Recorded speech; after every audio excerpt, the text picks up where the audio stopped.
سامعین محترم، حاضرین مجلس، سنی شیعہ عزاداران، آج جہانیہ شہر کے اندر چہلم سید الشہداء کے حوالے سے یہ جلوس اور یہ مجلس اعزاء انعقاد پذیر ہے، اور تمام اہالیان پاکستان، اسلامیان پاکستان، سنی شیعہ عزادار حسین کی عزاداری میں مصروف عمل ہے، اور دنیا کو ایک میسج، ایک پیغام دینا چاہتے ہیں کہ حسین کی عزاداری کرنا ضروری نہیں ہے کہ اس کو کسی مسلک کی قید لگا کر کیا جائے۔ جو جاگ کے سن رہے ہیں ان کی سماعتوں کی نظر کر رہا ہوں، حسین کی عزاداری کرنے کے لیے مسلک کی قید کے اندر جانا ضروری نہیں، حسین کی عزاداری کرنے کے لیے زندہ ضمیر ہونا ضروری ہے۔ اور حسین کی عزاداری سید الشہداء وطن عزیز پاکستان میں اور پوری دنیا میں انعقاد کیا جاتا ہے، اور یہ حسین کا ذکر کوئی آپ اور میں نہیں کر رہے، حسین کا ذکر تو خود اللہ کے رسول نے فرمایا ہے۔ حسین کے ذکر کے لیے ضروری ہے کہ انسان زندہ دماغ ہو، زندہ دل ہو، زندہ ضمیر ہو۔ کیوں؟ اس لیے کہ اللہ کے رسول مسجد نبوی کے اندر منبر پہ خطبہ ارشاد فرما رہے ہیں، اور خطبہ جب ارشاد فرما رہے تھے تو سید الشہداء مسجد نبوی کے اندر داخل۔ توجہ آپ حضرات کے میرے ساتھ ہے نا جناب؟ تھوڑا بولیے گا میرے ساتھ تاکہ مجھے پتہ چلے آپ جاگ کے سن رہے ہیں۔ حسین والوں کی زبانیں بھی بولتی ہیں، حسین والوں کے ہاتھ بھی بولتے ہیں۔ عزیزان محترم، اللہ کے رسول منبر رسول پہ، منبر نبوی پہ، منبر مسجد پہ بیٹھ کر خطبہ ارشاد فرما رہے تھے کہ سید الشہداء مسجد میں داخل ہوئے۔ مسجد میں داخل ہونے کے لیے سید الشہداء کو مسجد کے دروازے سے نہیں آنا پڑتا تھا، بلکہ اللہ نے اپنے رسول کے ذریعہ سے سد الابواب الا باب علی، سب دروازوں کو بند کر دیا سوائے علی کے دروازے کے۔ علی کا دروازہ مسجد میں کھلا ہوا، دروازہ کھولا، سید الشہداء مسجد میں داخل ہوئے۔ چھوٹی سی عبا مولا حسین نے اپنے دوش میں رکھی ہوئی تھی، عبا کے ساتھ پاؤں الجھا اور سید الشہداء زمین کے جانب گرنے لگے تو اللہ کے رسول نے منبر چھوڑ دیا۔ میں سمجھانے کے لیے عرض کرتا ہوں کہ میں یہاں پہ مجلس حسین پڑھ رہا ہوں، اگر میں اپنے بیٹے کو لے آؤں، اپنے بھتیجے کو لے آؤں، اپنے کسی عزیز بچے کو لے آؤں، وہ میرے ساتھ مجلس میں آیا ہو، اگر وہ گرنے لگے، کیا مناسب ہے کہ میں مجلس چھوڑ کے اسے اٹھاؤں؟ جو جاگ کے سن رہے ہیں، کیا مناسب ہے کہ اسے میں مجلس چھوڑ کے اسے اٹھاؤں؟ نہیں بھائی، کوئی میرا دوست، چاہنے والا بھائی، کوئی عزادار اسے اٹھا لے گا، وہ رو رہا ہوگا تو اسے پانی پلا دے گا، اسے کوئی ٹافی لے کے دے گا، اسے مطمئن کرے گا۔ بھائی علامہ صاحب جب مجلس پڑھ لیں گے تو وہ آپ کی جانب متوجہ ہوں گے۔ مجلس کے دوران مجلس چھوڑ کے بچے کو اٹھانا مناسب نہیں۔ بھائی میں عام انسان ہو کے مجلس حسین نہیں چھوڑ رہا، اب اللہ کے رسول سید الانبیاء ہے، وجہ تخلیق کائنات ہے، اور وہ بیٹھ کے کوئی سیاسی باتیں نہیں کر رہے تھے۔ وہ سیاسی باتیں بھی کرے تو وہ سیاست کی بات کریں گے جو سیاست الہیہ ہوگی۔ اللہ کے تکبیر، نعرہ تکبیر، نعرہ رسالت، نعرہ رسالت، نعرہ حیدری، بی بی فاطمہ الزہرا سلام اللہ علیہا بلندتر صلوات۔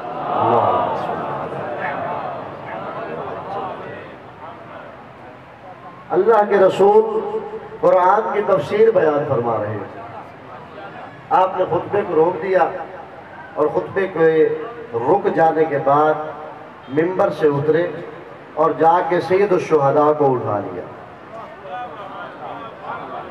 اپنے سینے سے لگایا۔ چاہتے تو کہہ سکتے تھے کہ سلمان جاؤ حسین کو اٹھا لو، چاہتے تو کہہ سکتے تھے ابو ذر جاؤ حضرت حسین کو اٹھا لو، مقداد جاؤ حضرت حسین کو اٹھا لو۔ کون سا ایسا صحابی ہے کہ جو حسین کو اٹھانا فخر محسوس نہ کرتا؟ جو ہے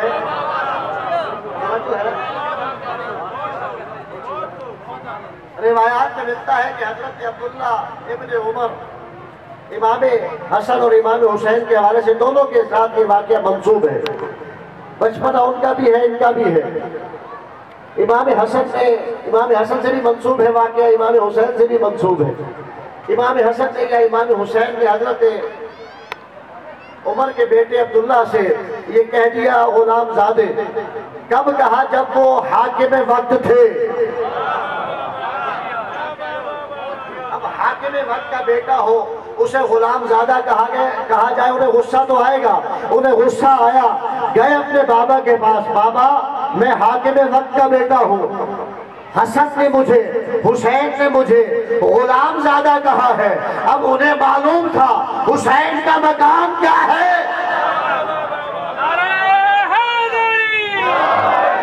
کہنے لگے گھبراؤ نہیں، پریشان نہ ہو، اگر اس نے غلام زادہ کہا ہے جاؤ جا کے لکھوا کے لے آؤ کہ تم غلام زادے ہو۔ اگر حسین نے لکھ دیا تمہاری بخشش کے لیے کافی ہے۔ صحابہ کے لیے حسین کا لکھا جانا بخشش کی دلیل ہے۔ اب اس حسین کا مقام بتا رہے ہیں مجالس کے ذریعے سے۔ عزیزان محترم، میں عرض کر رہا ہوں، اللہ کے رسول نے سید الشہداء کو اٹھایا اور چند جملے ارشاد فرمائے۔ حالانکہ سب جانتے تھے کہ یہ حسین رسول کا نواسا ہے، رسول کا بیٹا ہے، رسول کی بیٹی کا بیٹا ہے، کسی کو تعارف کی ضرورت نہیں تھی۔ اب ذرا توجہ رکھیے گا، اللہ کے رسول نے فرمایا ھذا حسین، یہ حسین ہے، ابوہ، توجہ ہے، ابوہ، اس کا والد، افضل من ابن، اس کا باپ افضل ہے، کس کے باپ سے؟ من اب اسماعیل، اس کا باپ اسماعیل کے باپ سے افضل ہے۔ حضرت اسماعیل کے والد کا کیا نام ہے؟ حضرت ابراہیم۔ یعنی علی کی فضیلت کو اللہ کے رسول حسین کی فضیلت سے ظاہر کر رہے ہیں۔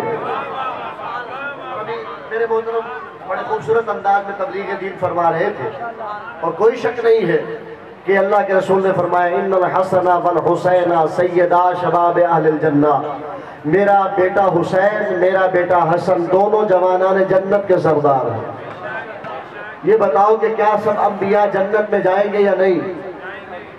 گھبرا کیوں رہے بھائی؟ سب انبیاء جنت میں، کیا سب صحابہ جنت میں جائیں گے؟ اللہ کے باوفا صحابہ سب جنت میں، انبیاء سب جنت میں، اولیاء سب جنت میں، نیک لوگ جنت میں، نمازی جنت میں، روزے دار جنت میں، حسین کے ماتمی جنت میں، حسین کے نوحہ جنت میں، منتظمین جلوس عزا جنت میں، وہ جو منتظمین ہیں انتظام کرنے والے، وہ جو یہاں عزاداروں کی خدمت کر رہے ہیں، وہ ماتمی عزادار جو سینوں پہ ماتم کر رہے ہیں، سب جنت میں۔ ایک بڑھیا اللہ کے رسول کی خدمت میں آئی اور آکے کہنے لگی یا رسول اللہ کیا میں بڑھیا جنت میں جاؤں گی؟ اللہ کے رسول نے فرمایا بوڑھے جنت میں نہیں جائیں گے۔ کوئی بوڑھا ناراض ہی نہ ہو جائے۔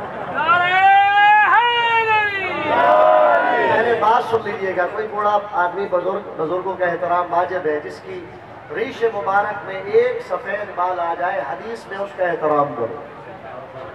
یہ نور خدا ہے سفید بال، داڑھی کے سفید بال نور خدا، احترام کرو۔ لیکن بات سن لیجئے گا، فرمایا کوئی بوڑھا جنت میں نہیں جائے گا، تو وہ اللہ کے رسول کی خدمت میں جواب سن کے رونے لگی، یا رسول اللہ میں تو بڑی پرہیزگار ہوں، کبھی کسی کو کچھ کہا نہیں، آپ فرما رہے بوڑھے جنت میں نہیں جائیں گے۔ اللہ کے رسول نے فرمایا تو نے توجہ نہیں کی، میں نے کہا بوڑھے جنت میں نہیں جائیں گے، جب جائیں گے اللہ انہیں 40 سالہ جوان کر کے بھیجے گا۔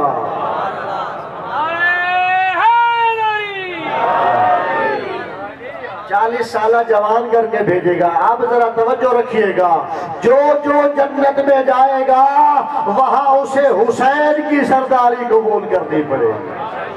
نعرہ تکبیر، نعرہ رسالت، نعرہ حیدری، نعرہ تعظیم ظہور امام زمانہ بلند تر صلوات۔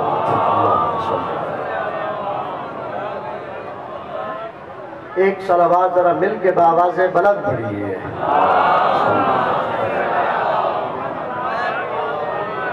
ابھی جناب انا شاہ صاحب مجھے بتا رہے تھے کہ ان کے بزرگوں نے اس جلوس کو اور ان عزاداری کے پروگرامز کو بڑی محنت سے جاری رکھا ہوا ہے، اور سب عزادار اس میں بھرپور گوش و قرار سے آتے ہیں اور شرکت کرتے ہیں۔ میں عرض کرنا چاہتا ہوں کہ یہ عزاداری ہم کرتے کیوں ہیں؟ روڈ پہ کیوں آتے ہیں؟ بازار پہ کیوں آتے ہیں؟ ہم امام بارگاہ میں بیٹھ کے بھی تو مجلس کر سکتے ہیں۔ سوال کرتے ہیں نا لوگ، اور کئی اعتراض کرنے والے کہتے ہیں کہ ان کو امام بارگاہوں میں بند کر دو، امام بارگاہوں کے اندر بیٹھ کے عزاداری کرے، باہر نہ آئے۔ اور یہ میرے معاشرے کا المیہ ہے کہ روڈ کے اوپر کوئی میلہ لگانے والا میلہ لگائے، اسے کوئی نہیں روکتا۔ کوئی تماشا لگانے والا تماشا لگائے، اسے کوئی نہیں روکتا۔ کوئی بجلی کے بل زیادہ آ جانے پر احتجاج کرے، اسے کوئی نہیں روکتا۔ کوئی کسی اپنی نوکری کے اسکیل نہ بڑھنے کا احتجاج کرے، اس کے احتجاج پہ کوئی انگلی نہیں اٹھاتا۔ میں احتجاج کر رہا ہوں حسین کے قتل کے اوپر، جو ہے عزادار احتجاج کر رہا ہے علی اصغر کو بے گناہ مارے جانے پر۔ بھائی تجھے اگر بجلی کے بل کے زیادہ آ جانے پر احتجاج قبول ہے تو تجھے حسین کی شہادت کے حسین کی شہادت کے احتجاج کو بھی قبول کرنا چاہیے۔ جو اس لیے کہ یہ احتجاج تو اور میں اپنی مرضی سے نہیں بلکہ سیدہ کی دعا کے ذریعہ سے کر رہے ہیں۔ یہ عزاداری سیدہ کی دعا سے جاری ہے، اور کب تک جاری رہے گی؟ جب تک زمانے کے امام کا ظہور نہیں ہو جاتا۔ برائے تعجیل ظہور امام زمان بلند تر صلوات۔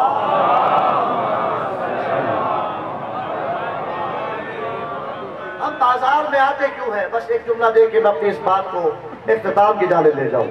بازار میں کیوں آتے ہیں؟ تو آگے میرے بزرگ بیٹھے بول نہیں رہے۔ بازار میں کیوں آتے ہیں ہم؟ امام بارگاہ میں بھی تو مجلس ہو سکتی ہے، عزاداری ہو سکتی ہے۔ بازار میں آنے کا فلسفہ یہ ہے، آپ کو پتہ ہے یہ حسین کے عزادار جنہوں نے بالخصوص سیاہ لباس پہنا ہوا، اور میں کہا کرتا ہوں کہ یہ سیاہ لباس نہیں، یہ احرام عزا ہے۔ جو حج اور عمرہ کر کے آئے ہو، اگر آپ نے حج اور عمرہ نہیں بھی کیا، دیکھا تو ہوگا ٹی وی میں، موبائل میں، حج اور عمرے کے موقع پہ کیا ہوتا ہے؟ کوئی پینٹ شرٹ پہن کے حج یا عمرہ کر سکتا ہے؟ کوئی نیلے رنگ کا سوٹ پہن کے، تو کرنڈی یا بوسکی پہن کے نہیں، ایک لباس پہننا ہوگا۔ وہ کون سا لباس ہوگا؟ سفید، اور وہ سلا ہوا بھی نہیں ہوگا، وہ 2 چادریں ہوگی، وہ اسے پہن کے جانا ہوگی۔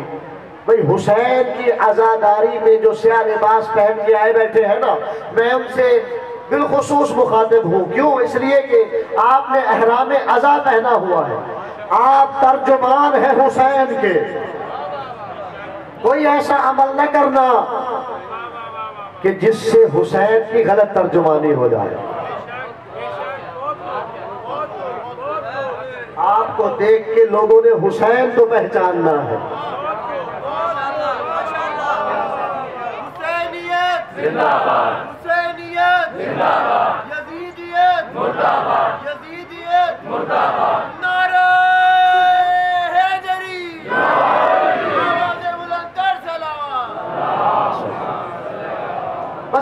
اختصار کے ساتھ 2 جملے کہنے ہیں۔ احرام عزا آپ نے پہنا ہے، اور اگر کسی نے احرام عزا نہیں بھی پہنا نا، وہ عزادار ہے، اس کا احترام واجب ہے، کسی عزادار کی بے احترامی نہ ہونے پائے۔ کوشش کرے کہ ہر حسین کے عزادار کا احترام کرے۔ یہ مجالس، یہ جلوس ہمیں تہذیب عزا سکھانے کے لیے ہے۔ کیا جناب عدنان شاہ صاحب اگر چاہے تو یہاں کرسیاں نہیں لگوا سکتے، لیکن تہذیب عزا ہمیں سکھاتی ہے کہ ہم کرسی پہ نہیں بیٹھنے والے، ہم فرش پہ بیٹھ کے عرش والوں کا ذکر سنتے ہیں۔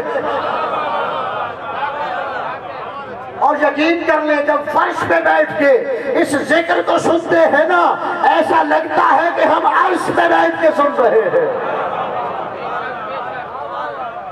یہ ذکر ہمیں فرش سے عرش پہ پہنچا دیتا ہے۔ اور میں کہتا ہوں، جب تک میں کیا کہوں، میری کیا بساط ہے، آپ سب اس پہ عمل کر رہے ہیں۔ آپ جب نکلے ہیں گھروں سے، وضو کر کے نکلے ہیں، اور انسانی ضرورت ہے جب وضو کی تجدید کی ضرورت پڑے، کوشش کریں کہ وضو کی تجدید کر لیں۔ کیوں؟ اس لیے کہ آپ کے قدم نہیں پڑ رہے۔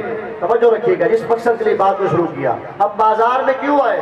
میری مائیں بہنیں بیٹھی، چھوٹے بچے ہیں، جوان ہیں، بزرگ ہیں، کوئی بیمار بھی ہے، وہ بھی آیا ہے، پولیس والے ہیں، انتظامیہ ہے، ہم سب کو سلام پیش کرتے ہیں۔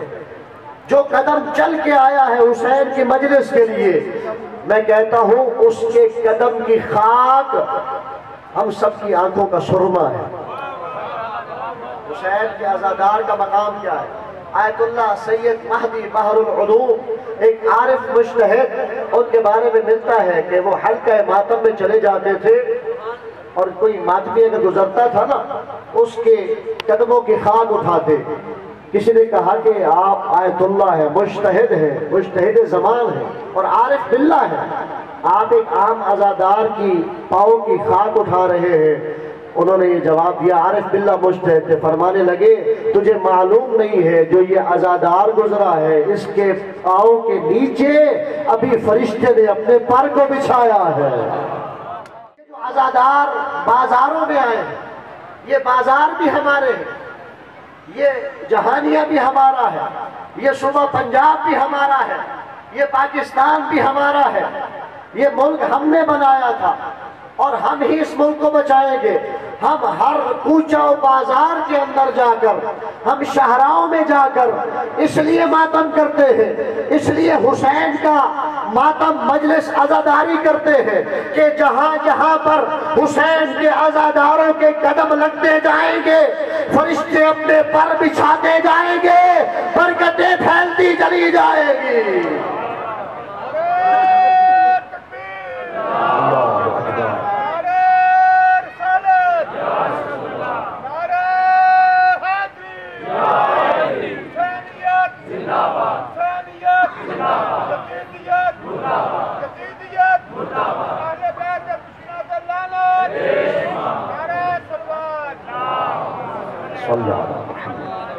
ان الحسین مصباح الہدی و سفینۃ الندی، میرا حسین چراغ ہدایت ہے اور سفینہ نجات ہے۔ حسین ظلمتوں میں ایک گوہر تابندہ ہے، جس کے ہونے سے یہ انسانیت پائندہ ہے۔ حسین نے ذہنوں کو بیدار کیا ہے، اور جوش مری آبادی نے بلا وجہ ایسا نہیں کہا، جوش نے بڑی سمجھداری سے یہ شعر کہا کہ انسان کو بیدار تو ہو لینے دو، ہر قوم پکارے کہ ہمارے ہیں حسین۔ حسین سب کا ہے، حسین رب کا ہے، حسین میرا ہے، حسین تیرا ہے، لیکن ہم نے سمجھا نہیں ہے سید الشہداء کی ذات کو۔ ہر سنی شیعہ بیدار ذہن کے ساتھ میں ایک جملہ کہہ کے آگے بڑھنا چاہتا ہوں کہ سید الشہداء کی ذات کو سمجھنے کی ضرورت ہے، اور سید الشہداء کی ذات کا تعارف میں اور آپ نہیں کروا سکتے۔ سید الشہداء کی ذات کا تعارف خود اللہ کے رسول نے کروایا، اور جب منبر سے اتر کے حسین کو اٹھایا اور تعارف کروایا کہ یہ حسین ہے، اس کا باپ اسماعیل کے باپ سے افضل ہے، اور اس کا دادا یوسف کے دادا سے افضل ہے۔ توجہ ہے حضرات کی؟ اس کا دادا یوسف کے دادا سے افضل ہے۔ اب ذرا توجہ رکھیے گا عزیزان محترم، ہم نے حسین کی عزاداری کا انعقاد اسی لیے کیا ہے کہ دنیا کو پتہ چل جائے، یہ بچوں کو پتہ چل جائے، عزاداروں کو پتہ چل جائے، ہر بیدار ذہن کو پتہ چل جائے حسین کی عزاداری حسین کے تعارف کا ذریعہ نہیں۔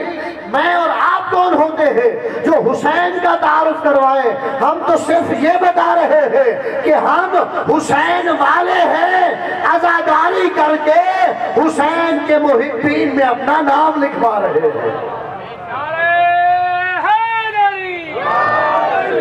حسین کے عزاداروں میں اپنا نام لکھوا رہے ہیں۔ اور عزیزوں، بزرگوں، جوانوں، اس عزاداری کی حفاظت کرنی ہے۔ آپ جب چل رہے ہو نا جلوس عزا میں، باوضو تو چل رہے ہیں، لیکن آپ یہ سمجھیے کہ آپ امام حسین کے محضر میں ہیں، امام کی بارگاہ میں ہیں۔ کربلا کے اندر جب کوئی حرم امام حسین کے اندر ہوتا ہے، اس کا کیا منظر ہوتا ہے، کیا روحانیت ہوتی ہے۔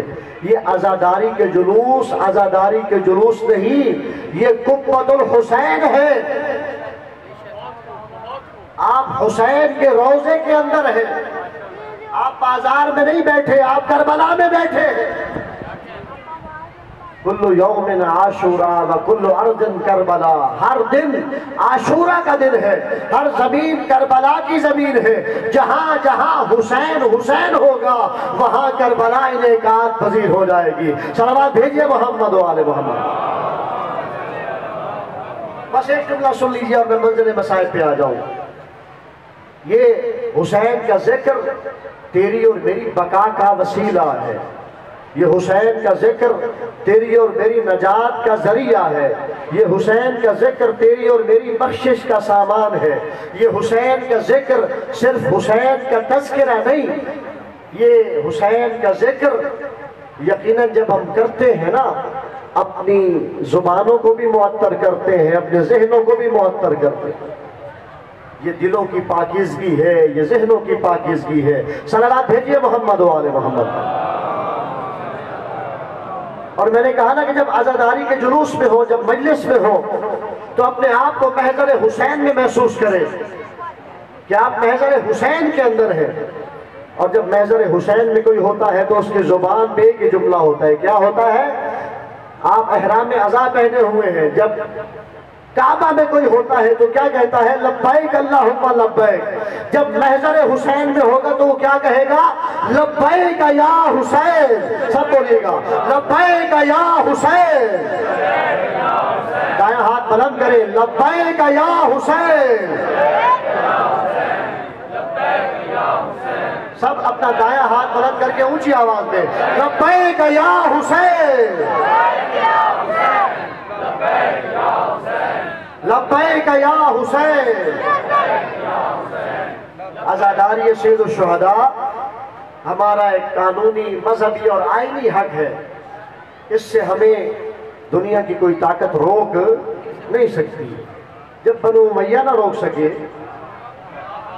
جو ہے جب یزید نہ روک سکا، جب متوکل نہ روک سکا، بنو عباس نہ روک سکے، جب صدام نہ روک سکا، تیری کیا حقیقت ہے کہ تو عزاداری کو روکے گا؟ جو عزاداری کے مقابلے میں آتا ہے وہ یزیدیت کی صف میں اپنا نام لکھواتا ہے۔ حسین کے عزادار کی طاقت کو پہچانو، حسین کے عزادار سے جو ٹکراتا ہے وہ پاش ہو جاتا ہے۔ یہ محضر حسین میں ہے، ان کی حفاظت حسین ابن علی کے وسیلے سے ہو رہی ہے، ان کی پشت پہ حسین کا ہاتھ پھر رہا۔ عزیزوں، بزرگوں، جوانوں، حسین کے چہلم کے سلسلہ میں آپ مجلس میں بیٹھے ہیں، اللہ جانے حسین کی بہنوں نے حسین کا چہلم کیسے منایا ہے۔ پڑھنے کی تیاری کیجیے، چند جملے ہیں جو آپ کی سماعتوں کی نظر کرنے ہیں، تاکہ چند موتی آپ کی عزائی آنکھوں سے نکل آئیں، جو آپ کی اور میری بخشش کا وسیلہ بن جائیں گے۔ عزاداروں، یزید کی طرف سے پیغام بھیجا گیا کہ سید سجاد تمہاری اور تمہارے خانوادے کی قید رہا ہے، تم لوگ جا سکتے ہو۔ سید سجاد آئے پھوپھی زینب کے پاس، پھوپھی اماں یزید کی طرف سے پیغام رہائی ہے۔ آقا زادی نے فرمایا، اے سجاد بیٹا جا کے کہو ہماری 3 شرطیں، اور یہ اہل بیت کا امتیاز ہے کہ اہل بیت ہمیشہ اپنی شرائط پر صلح کرتے ہیں، اپنی شرائط پر جانا قبول کرتے ہیں، اپنی شرائط پر جنگ قبول کرتے ہیں، اپنی شرائط پر ہی معاملات آگے چلاتے ہیں۔ عزاداروں، سواریاں سوار ہوئی، چلنے لگی۔ کربلا سے جب کوفہ سے شام آئے تھے نا، یہ لوگ سواریوں کو بھگاتے تھے، کہیں کوئی بچہ گر جاتا تھا، کہیں کوئی بچہ گر جاتا تھا، یہ بچوں کو اٹھانے کی اجازت نہیں دیتے تھے۔ لیکن اب سجاد اس قافلے کی سالاری کر رہے ہیں، بڑے احترام کے ساتھ، بڑے وقار کے ساتھ، بڑی عزت کے ساتھ یہ قافلہ چلا۔ جب کربلا کے قریب پہنچانا، وہاں جابر ابن عبداللہ انصاری موجود تھے، جو صحابی رسول تھے، جو حسین کی زیارت کے لیے آئے تھے۔ عزاداروں، جابر نے کیا دیکھا؟ کچھ عماریاں ہیں، کچھ پردہ ہیں، کچھ باعزت شخصیات ہیں جو آ رہے ہیں۔ جابر قریب آئے، غلام کو بھیجا، پوچھا کہ کون لوگ ہو، کیا مقصد ہے تمہارا؟ عزاداروں، غلام کے اس سوال کے جواب میں سید سجاد نے فرمایا، اے غلام جا کے جابر کو کہہ دو حسین کی اولاد آئی ہے، حسین کا بیٹا سجاد آیا ہے، حسین کی بہن زینب آئی ہے، حسین کا غم منانے کے لیے، حسین کا جہلم منانے کے لیے۔ عزاداروں، یہ قافلہ جب کربلا میں داخل ہوا نا، کوئی بی بی ڈھونڈ رہی تھی علی اکبر کی قبر، کوئی ڈھونڈ رہی تھی قاسم کی قبر، کسی کو تلاش تھی ششماہ صغیر کی قبر۔ عزاداروں، ایک بی بی ہے جو اپنے بھائی کی قبر ڈھونڈ رہی ہے اور پوچھ رہی ہے، اینا قبر حسین، حسین کی قبر کہاں ہے؟ عزاداروں، حسین کی قبر کے قریب آ کر بہت بین کیے زینب نے ایک جملہ کہا اور بی بی غش کر گئی۔ کیا جملہ کہا؟ اے حسین، جس مشن کو تو نے کربلا میں چھوڑا تھا، میں کوفہ سے شام پہنچا آئی ہوں۔ اور اقبال نے بھی کہا تھا، حدیث عشق تو بابست، کربلا و دمشق یکی حسین رقم کرد و دیگری زینب۔ حدیث عشق کے 2 باب ہے، ایک کا نام کربلا ہے، ایک کا نام دمشق ہے۔ ایک نے حسین کو رقم کیا ہے اور دوسرے کو زینب نے رقم کیا ہے۔ الا لعنت اللہ علی القوم الظالمین وسيعلم الذين ظلموا أي منقلب ينقلبون۔